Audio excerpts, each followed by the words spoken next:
Notre invité aujourd'hui, c'est donc Ludovic Aventin. Merci tout d'abord d'être sur ce plateau. Vous avez créé en 2011 Terra Hominis. Tout à fait. Qui veut dire la terre des hommes. Tout à fait. Donc vous allez le comprendre, aujourd'hui on va être dans le partage, dans l'humain avec Ludovic. Alors, Terra Hominis, c'est donc un vignoble en copropriété. Expliquez-nous. Alors c'est une structure qui met en rapport des vignerons qui veulent se développer ou qui veulent s'installer, parce que être vigneron aujourd'hui ou vouloir devenir vigneron, ça demande beaucoup d'argent. Donc les banques ne peuvent pas forcément suivre. Et si on n'a pas derrière nous une famille qui a de l'argent, généralement on ne peut pas s'installer. C'est compliqué. Voilà. Oui. Donc premier constat. Second constat, les Français aiment le vin. Oui. Troisième constat, les Français ont de l'épargne. Donc je me suis dit, est-ce qu'on ne peut pas mettre en relation ces Français avec les vignerons, mais sans faire un investissement financier, en faisant des parts à en moyenne 1500, 1600 euros, de façon à ce que ça soit un investissement significatif pour qu'on s'y intéresse, mais pas un investissement financier.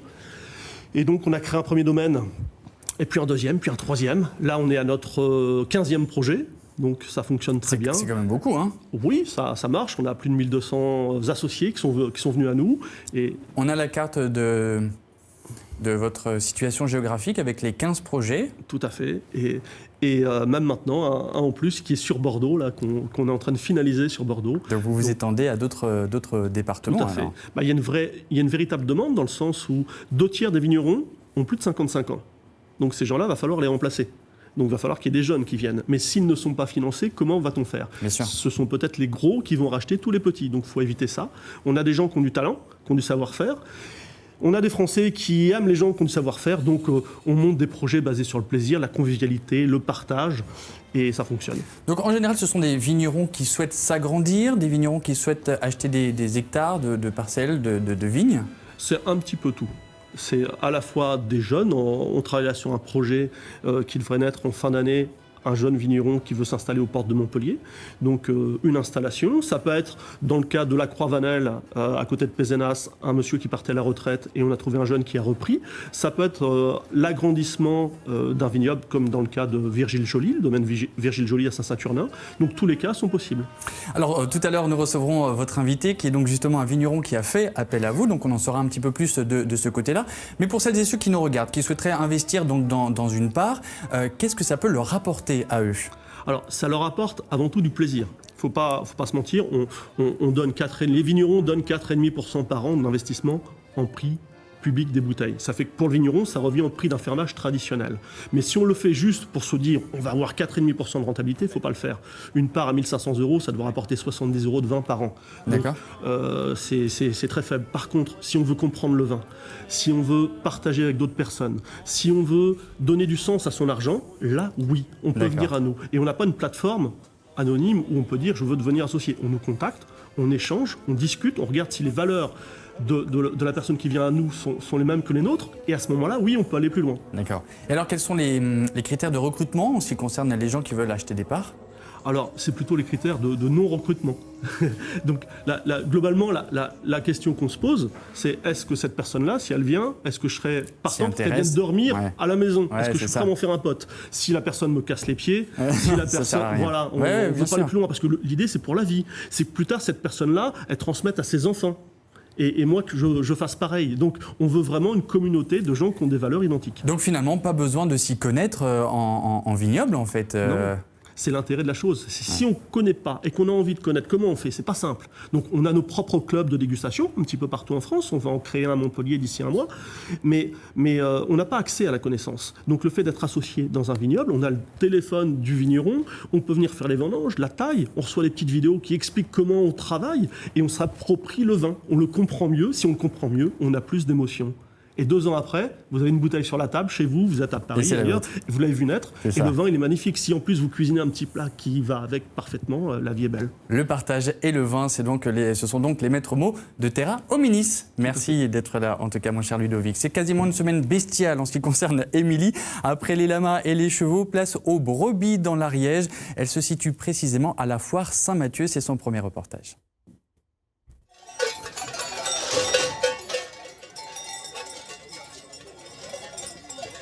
C'est impressionnant.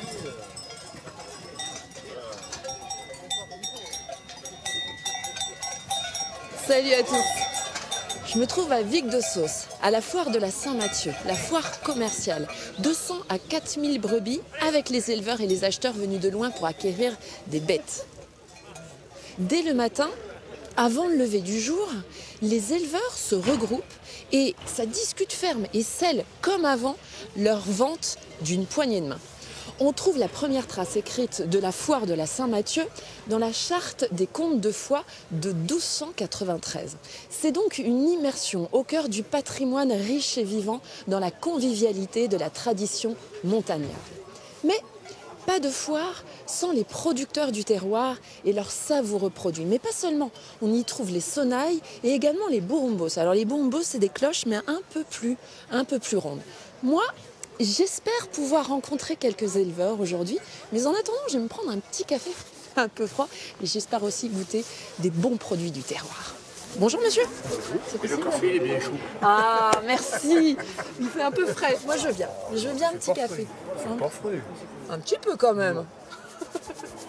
Vous êtes moins réveillé. C'est ça. Il mâche pas ses mots envers Émilie. Attends, vous ne laissez pas faire, Émilie. Allez, on parle de vin avec notre invité d'honneur. L'occasion est toute trouvée de vous présenter Thomas Cabrol. Il est le propriétaire du numéro 5 Wine Bar. C'est à Toulouse. Il a été élu meilleur bar à vin du monde. C'est un reportage de Yann-Olivier Damonteloire et Olivier Denoun. Alors là, je vous propose de parcourir 42 ans d'histoire avec un Tokaj. On appelle ça le roi des vins en Hongrie. Et là, ça permet de me régaler avec un verre petite dose. On peut toucher du doigt un vin, par exemple, de ma naissance, de 1975. Ici, 7 soirs sur 7, on peut déguster 300 vins différents au verre. Et parce qu'il ne faut jamais boire à jeun, savourer quelques accords entre vin et mets, tel ce gazpacho de tomates vertes. Après 15 ans de carrière en tant qu'œnologue, Thomas Cabrol a choisi de revenir dans la capitale de son Occitanie natale pour ouvrir le bar à vin de ses rêves. L'établissement s'appuie sur l'une de ses fameuses caves voûtées au cœur du vieux Toulouse pour abriter quelques pépites et grands millésimes. Là, il y a une histoire assez incroyable. L'hygrométrie est parfaite. Le noir absolu quand on était à la lumière. La température est constante. Franchement, c'est l'endroit parfait pour pouvoir stocker toutes les grandes cuvées du numéro 5. 18 000 bouteilles en stock, 3300 références de vin. C'est tellement riche le vin qu'on aime faire découvrir cette palette assez incroyable de l'Occitanie, mais aussi du monde entier, puisqu'ici 20 pays sont représentés et qu'on peut faire déguster tous les soirs à nos clients. Ce perfectionnisme a été récompensé par le titre envié de meilleur bar à vin du monde 2017. Détrôner New York, une fierté en même temps qu'un défi pour se maintenir dans l'excellence. Et alors, figurez-vous que Thomas Cabrol a répondu favorablement à notre invitation, donc il sera notre premier invité d'honneur à notre retour le lundi 6 novembre. Ludovic Adventin est donc notre invité aujourd'hui. Aventin, il n'y a pas de D. En effet, vous avez créé Terra Hominis, donc dans le partage, vous pouvez devenir copropriétaire de vignobles. Voilà, avec une part fixée entre 1 300 à 2 500 €. Alors pourquoi pas une part financièrement plus accessible ?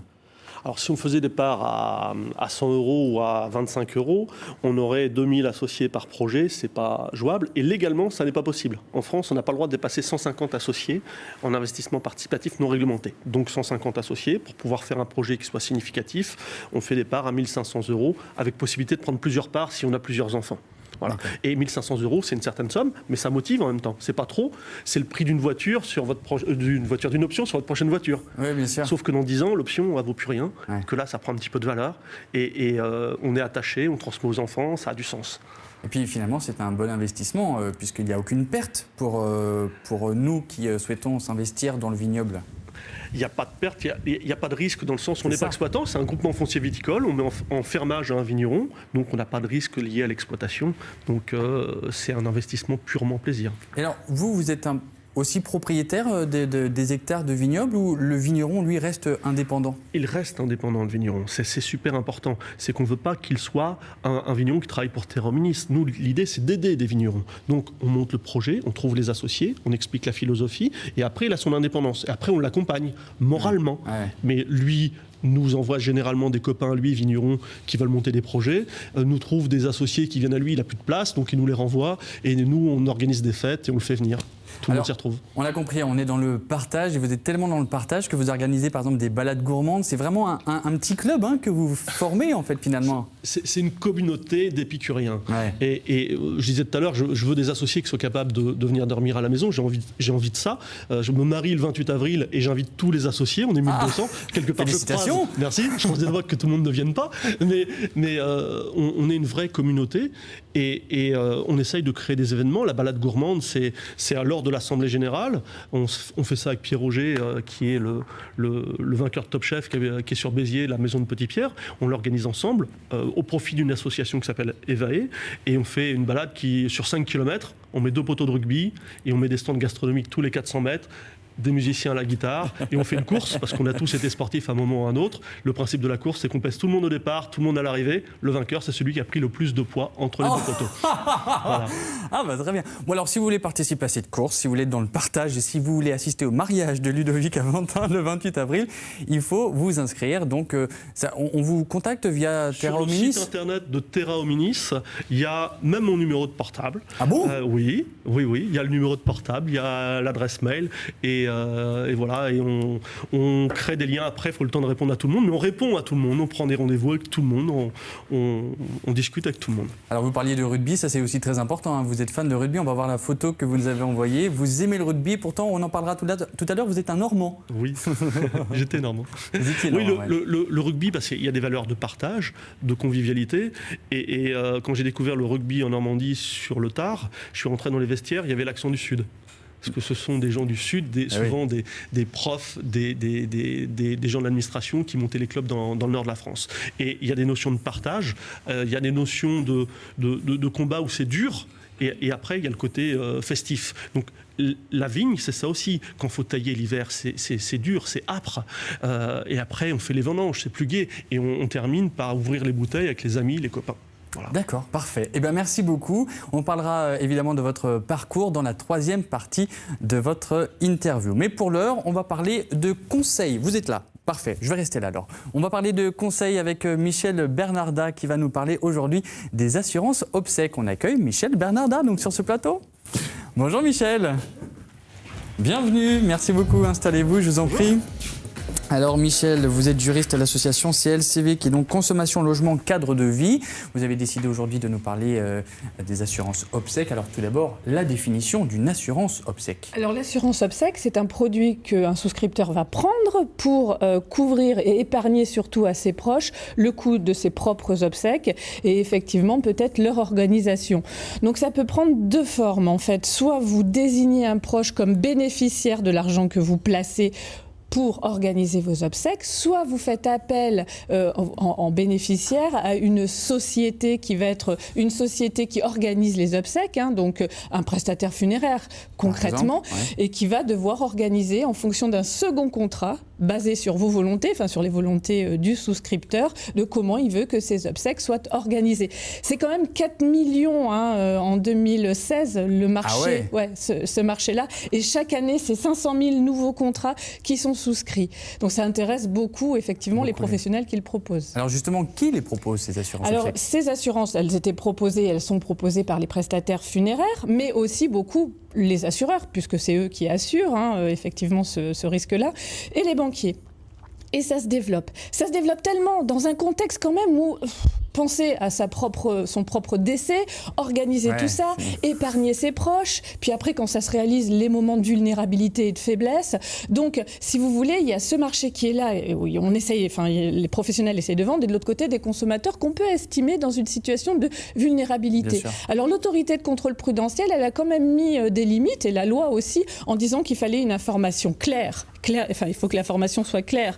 Il faut que les sommes soient... Voilà, il faut que le devis soit personnalisé et il faut effectivement que les sommes soient affectées aux obsèques. Il y a eu besoin de le dire quand même. Oui, non, mais bien sûr, parce qu'il y a tellement eu d'abus qu'il faut faire attention. Alors justement, quelles sont les précautions lors d'une souscription ? Alors lors d'une souscription, on met en concurrence. On met clairement en concurrence, donc on récupère plusieurs contrats. Les assureurs et les prestataires ont obligation de vous fournir des conditions générales. On fait faire un devis détaillé, vous l'avez dit, tout ce qui est standardisé du point de vue de la prestation funéraire est interdit. Pas de pack, on ne fait pas un pack de la mort, d'accord ? Non. Donc on demande clairement... On fait pas ça. Mais c'est important. Donc on demande clairement le détail de la prestation. Ça peut être un moment difficile, mais au moins, parce que celui qui souscrit ne sera pas là quand le risque va se réaliser. Donc il faut aussi communiquer avec le bénéficiaire. Ça, c'est important. On pense à désigner un deuxième bénéficiaire, parce qu'au cas où il reste un peu de sous, ce qui n'est pas la règle, ça doit être reversé à un proche. Donc il faut le désigner, ce proche. Alors justement, est-ce que finalement ces assurances peuvent payer financièrement toutes les obsèques? Alors ça peut, comme ça ne peut pas. Ouais. Et justement, l'autorité de contrôle prudentiel a dit il faut dire, dans le cadre d'une information loyale aux consommateurs, que ça peut ne pas couvrir intégralement tous les frais d'obsèques. Donc voilà, il faut être vigilant, il faut regarder si on peut racheter, si on peut mettre un avenant, si on peut réduire le montant du contrat, bien s'intéresser aux primes et au capital qu'on va verser, parce qu'on va s'apercevoir qu'en retour, il y aura moins certainement. Donc il faut vraiment poser beaucoup de questions et ne pas hésiter à se renseigner. Merci infiniment Michel d'être venu sur ce plateau et vous savez tout maintenant donc sur les assurances obsèques grâce à vous. Merci Michel. Merci Reste encore un tout petit peu avec nous. En plus, on va parler maintenant de l'histoire de Ludovic Aventin, votre passé. Donc, comment vous en êtes arrivé à créer Terra Hominis. Alors, on le disait tout à l'heure, d'abord, vous êtes normand, vous. On va vous voir en photo, tout petit, avec peut-être un petit peu plus de cheveux. Non, mais si, ça fait partie de l'évolution de la vie. Vous voyez, regardez. Ah ouais, voilà, vous êtes tout mimi. Tout à fait. Donc, vous êtes né en Normandie, vous avez grandi là-bas, évidemment. Alors, vous ne vous prédestiniez pas du tout à une carrière dans le vignoble. Non, étant normand, j'aurais plutôt fait du cidre. Oui, c'était plus la logique. Mais en Normandie, on boit beaucoup de vin. On boit beaucoup de vin et on n'a pas forcément accès à la connaissance. Donc j'avais un côté frustré à ce niveau-là, quoi. On dégustait du vin, on disait il est bon, il n'est pas bon, et ça s'arrêtait un petit peu là, et je voulais aller plus loin. Et c'est comme ça que je me suis intéressé au vin. Alors, premier verre à 15 ans, oui. Avec beaucoup de modération, s'il vous plaît. Énormément. Et c'est là que la magie a opéré. Tout à fait. C'est de l'émotion. C'est pareil, on sent que le vin, on le boit quand à des moments de partage. Rappelez-vous, de grands vins que vous avez bu, vous allez voir que forcément, c'est lié à un événement. Ouais. Donc, c'est rarement avec une ex-belle-mère qu'on a bu un grand vin. Ça arrive et pourquoi rarement. Réfléchissez. Et rappelez-vous, vous allez voir, c'est pas le cas. C'est pas le cas pour tout le monde. Donc, c'est du partage aussi, quoi. Avant tout, le vin, presque un prétexte. C'est des beaux moments. Et si on cuisine, si on a les bonnes personnes avec nous, on passe des bons moments. Bien donc, sûr. J'avais envie de développer ça. Voilà. Ouais. Et alors, donc vous êtes devenu caviste après, vous avez créé les Pierres Nobles, toujours à Rouen. Toujours à Rouen. Voilà. Et là, vous décidez de venir ici, vous installer. Pour quelle raison ?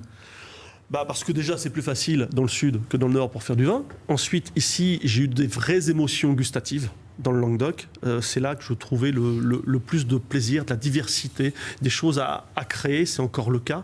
Donc avec des prix qui restent accessibles, il y a du soleil, on peut faire du vin plus facilement bio qu'ailleurs, parce qu'il y a la chaleur, il y a le vent, c'est un climat méditerranéen, donc ça s'y prête. Plein de critères qui faisaient que c'était agréable de venir ici, c'était une logique, quoi, s'il n'y avait pas trop à réfléchir.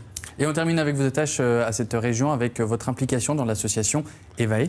Oui, l'association EVAE, c'est une association qui me tient à cœur, qui s'occupe des enfants malades dans les hôpitaux. Je suis au conseil d'administration de l'association et cette association-là considère qu'un enfant qu'on occupe à l'hôpital, c'est un enfant qui va mieux. Donc on monte beaucoup d'opérations. Christophe Batut, qui est le coordinateur, passe sa vie entière à s'occuper des enfants. Et ça fonctionne bien. On a plein de partenaires autour de nous qui apportent des moyens, du temps, des moyens financiers aussi, mais certains apportent du temps. Et je peux vous assurer qu'on est récompensé par le regard des enfants. Voilà. Mais alors vous faites quoi par rapport, pas par rapport au vin évidemment, mais vous apportez juste un soutien ou... À l'association, j'apporte du temps, j'apporte du temps, j'apporte un soutien financier également, et une fois par an, on fait une grosse manifestation qui génère des profits pour l'association. D'accord, parfait. On continuera votre interview dans quelques instants, mon cher Ludovic. Juste une petite chose à rajouter, si je peux me permettre, parce que je me sentais concerné par ce que disait madame sur l'enterrement, parce que je vais bientôt enterrer intérêt ma vie de garçon, donc peut-être que je pourrais souscrire une assurance si jamais ça peut payer le mariage avec les 1200 associés. Je ne suis pas sûr que ça soit pris en compte. On redemandera à Michel, mais je ne suis pas sûr que ça soit pris en compte. Bon, merci beaucoup Ludovic. À tout à l'heure pour la dernière partie de votre émission. Alors régulièrement dans cette émission, on va recevoir des responsables de refuges de la SPA pour vous donner envie d'adopter des petits animaux qui ne demandent que de l'amour et de l'affection. On reçoit aujourd'hui Pauline Dresneau, responsable du refuge à Millau, avec Max. Oh Max, salut mon petit gars. Max est un peu perturbé, je pense, il n'a pas l'habitude. Bonjour Pauline. Alors, présentez-vous à nos téléspectateurs. Vous êtes responsable, vous, du refuge de Millau, hein ? Oui, dans l'Aveyron. Attendez, vous n'avez pas de micro, me dit-on. On va vous en procurer un très prochainement. Qu'allez s'asseoir. Allez vous asseoir, du fait. Mais Max, on ne le verra pas. Je peux garder Max, peut-être ? Ah bah oui. Allez, viens Max. Max, viens. On va voir. Voilà, regarde. On va se mettre là, tu vas voir Pauline. Alors Pauline, donc présentez-nous donc les différents profils aujourd'hui que vous avez à nous présenter. Donc Max tout d'abord. Max. Alors Max, c'est un chien de 5 ans, un croisé berger, qui a été abandonné parce que l'enfant de la famille était allergique. Donc ça fait juste quelques mois qu'il est chez nous. Oui. Et c'est un chien qui est sympa, qui est habitué aux chats, aux autres chiens, à la vie en appartement. Qui est joueur, qui est sympa avec tout le monde, donc vraiment un chien sans problème. Il va me faire tomber, Max. Bon, je vais rester comme ça. Ça peut être sympa comme interview. Alors, deuxième animal, c'est Bilinga. C'est une petite chatte de 6 mois. Bilinga, oui. Une petite femelle de 6 mois qui a été trouvée avec une patte abîmée. Donc, elle a guéri, mais pas jusqu'au bout. Il lui reste une petite paralysie, la dernière phalange. Donc, elle vit très bien avec son handicap. Elle grimpe, elle saute et elle est à adopter comme tous les autres. Autre animal, c'est César. C'est un autre chien. Alors, lui, il a 10 ans. Hein. Oui, César, il a 10 ans. C'est un griffon cortal qui est chez nous depuis 2 ans, lui. Donc ça fait très longtemps qu'il est chez nous. Et qui a une maladie qui est hypothyroïde, c'est-à-dire qu'il a un traitement à prendre matin et soir. Et il vit très bien avec. Et il fait partie du programme famille d'accueil définitif de la SPA, c'est-à-dire que les soins vétérinaires et la nourriture sont pris en charge à vie par la SPA. Ah oui. Voilà. Ah ça c'est bien de le signaler en tout cas. Et c'est pour faciliter son adoption. Ensuite, il y a un autre chat, c'est Monoï. Alors Monoï, pour la petite histoire, il a été trouvé devant une clinique vétérinaire dans une cage de transport. Son propriétaire l'avait sans doute laissé là. On l'a récupéré par la suite. C'est un chat qui est très calme, très câlin, mais qui a un peu de mal avec le stress et l'agitation de la chatterie. Donc il lui faut une vie plutôt en appartement et avec un couple ou une personne retraitée. Oui. Alors, Max, il danse avec moi depuis tout à l'heure. Là, je rigole avec Max. Bien Max, c'est pas encore fini. Je rigole avec Max, mais évidemment, les adoptions, c'est très sérieux. On a besoin de vous. Ils ont tous besoin d'amour et d'affection, je le disais. On termine avec Loni, un malinois. Loni, c'est un malinois qui a été trouvé il y a un peu plus de 6 mois, errant dans la rue. On n'a pas réussi à trouver le propriétaire. C'est un chien qui est très dynamique, comme tous les malinois, très joueur et qui a très envie de faire plaisir, donc qui apprendra vite les bases d'éducation qui lui manquent. Parfait. Merci beaucoup. On peut peut-être rappeler juste rapidement les conditions d'adoption à la SPA ? Oui, alors tout d'abord, donc, il faut se présenter au refuge. Après, c'est un dialogue avec la famille ou les gens qui arrivent pour cerner leur profil et leur présenter un animal qui leur convienne au mieux. Et ensuite, pour le côté purement administratif, on demande une participation de 150 € pour un chien, 150 € pour un chat, et ça comprend la puce électronique, les vaccins et la stérilisation. Parfait, merci beaucoup d'être venu. Alors si vous voulez adopter Max, voyez, il faut le caresser là sur l'arrière-train, il danse depuis tout à l'heure. Ah, t'aimes ça? Bah oui, mon petit Max. Bon, merci beaucoup Pauline. Donc vous êtes responsable du refuge à Millau pour les animaux que vous venez de nous présenter. On reste dans les animaux. Je vais rester moi aussi accroupi à côté de Max. On va parler des brebis avec Émilie, c'est son deuxième reportage. Salut Max, à bientôt.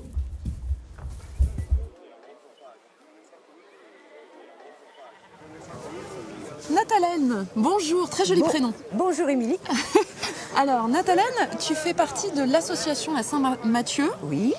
Et vous organisez une fois par an cette foire. Voilà, qui a lieu toujours le 21 septembre, d'où son nom, la Saint-Mathieu. Ah bah oui, bah voilà. Et ça remonte à maintenant 752 années, à peu près. Ah quand même. Oui.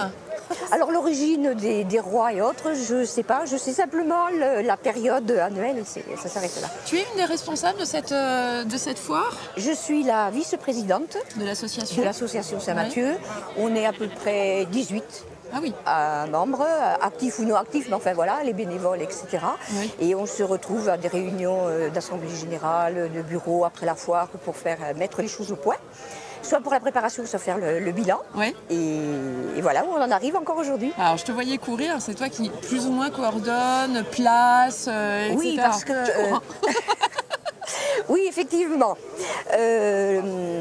Disons que moi, j'ai pris cette association parce que mon mari étant éleveur, ouais. donc on habite dans le village, à Arconac, pour ne pas le citer.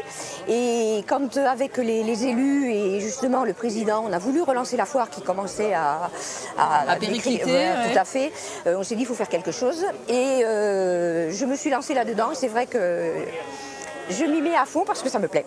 Voilà. Est-ce que tu sais combien de brebis il y a à peu près ici ?